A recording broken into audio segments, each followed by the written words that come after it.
صرف یہ ایک دعا سن لیں، زندگی میں سکون آ جائے گا۔ اللہ کی پناہ اور حفاظت کا خاص مجموعہ۔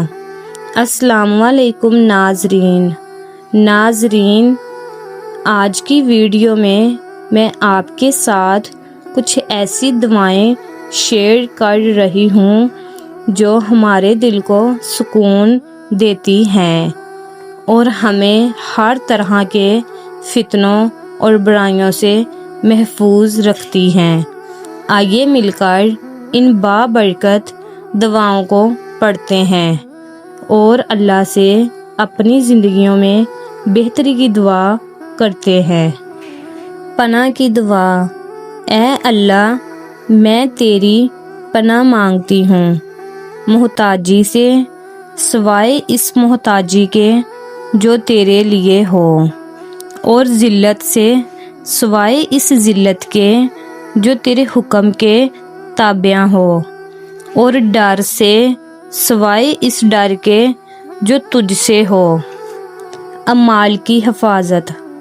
اے اللہ، اور میں تیری پناہ مانگتی ہوں اس سے کہ میں جھوٹ بولوں یا تیری نافرمانی کروں یا تیرے سامنے تکبر کروں، اور میں تیری پناہ مانگتی ہوں اس سے کہ دشمن مجھے مصیبت میں دیکھ کر خوش ہوں۔ بیماری اور مصیبت سے حفاظت۔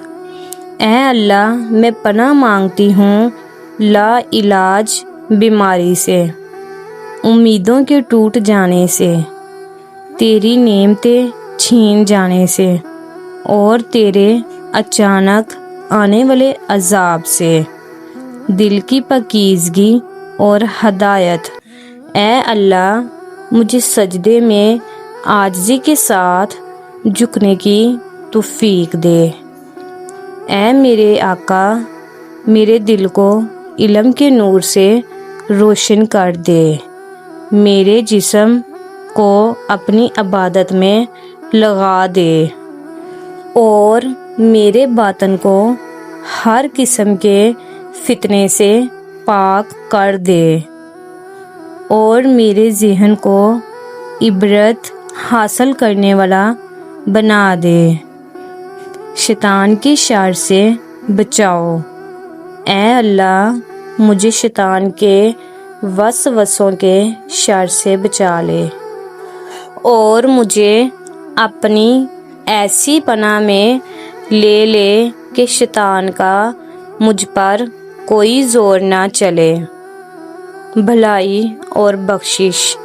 اے اللہ، میں تجھ سے وہ ہر بھلائی مانگتی ہوں جسے تو جانتا ہے، اور تیری پناہ مانگتی ہوں ہر اس برائی سے جسے تو جانتا ہے، اور میں اپنے تمام گناہوں کی بخشش مانگتی ہوں جنہیں تو جانتا ہے، کیونکہ تو غیب کی تمام باتیں جانتا ہے۔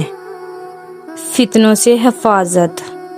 اے اللہ، مجھے میرے اس زمانے کے فتنوں سے بچا، اور مجھے اس حال سے بچا کہ فتنے مجھے گھیر لیں اور ظالم لوگ مجھ پر زیادتی کرنے لگے۔ اے اللہ، مجھے اپنی پناہ کے مضبوط قلعے میں رکھ۔ سنت کی پیروی۔ اے اللہ، میں تجھ سے سوال کرتی ہوں کہ مجھے اپنے نبی صلی اللہ علیہ وسلم کی سنت پر مضبوطی سے چلنے کی توفیق دے، اور مجھے اس بات سے پناہ میں رکھ کہ میں ان تعلیمات سے منہ موڑوں جو ہمارے نبی صلی اللہ علیہ وسلم لے کر آئے ہیں۔ اے اللہ، ہمیں اپنے نبی کریم صلی اللہ علیہ وسلم کی سنت پر زندہ رکھ، ان کی ملت پر موت دے۔ قیامت کے دن ہمیں ان کی شفاعت نصیب کر، اور ہمیں حوض کوثر سے سرآب کر ہمیں نہ رسوا کرنا، نہ شک کرنے والوں میں شامل کر، اور نہ ہی دین کو بدلنے والوں میں سے بنا۔ آمین یا رب العالمین۔ آئیے مل کر سب درود پاک پڑھتے ہیں۔ اللہم صلی علی محمد وعلی آل محمد کما صلیت علی ابراہیم وعلی آل ابراہیم انک حمید مجید۔ اللہم بارک علی محمد وعلی آل محمد کما بارکت علی ابراہیم وعلی آل ابراہیم انک حمید مجید۔ اللہ تعالی ہم سب کو ان دعاؤں کے صدقے اپنے حفظ و ایمان میں رکھے، آمین۔ اگر آپ کو یہ دعائیں اچھی لگے تو ویڈیو کو لائک ضرور کریں اور اپنے پیاروں کے ساتھ شیئر کریں تاکہ وہ بھی اس نیکی میں شامل ہو سکیں۔ اپنی دعاؤں میں یاد رکھیے گا۔ اللہ حافظ۔